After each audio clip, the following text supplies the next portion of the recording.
Over the years, I have wondered why I never said anything to anyone.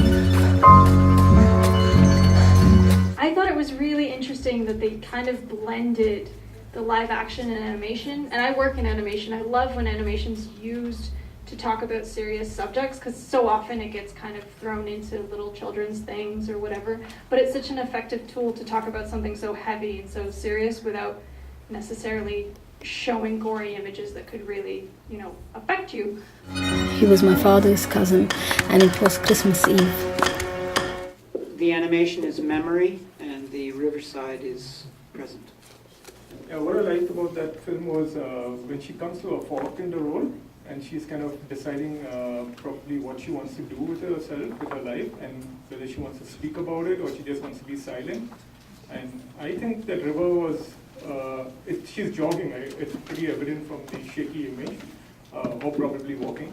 The river is probably where she's thinking maybe she wants to end her life, or probably just speak about it and then get somebody else to speak about their issues, probably through her voice. Generally, like, water has a very calm feeling to it, like a river or a pool or anything.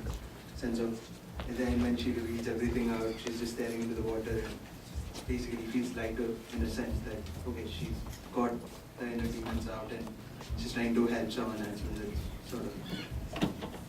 Right, like cleansing kind of thing. I agree with the genre mixing. I thought it was a really, as you mentioned, a good way to deal with a difficult topic.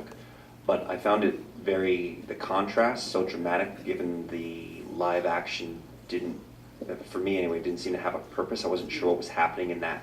The animation was clear what was happening, what was being told to me, but the live action was not, and left me confused and not enjoying the film for that reason. To me, also the live action being that from animation also drew out the contrast where in the animation she's young and she is talking about the past, but in the live action she even mentions that that she doesn't want things to happen to her children. So this has happened a long time ago.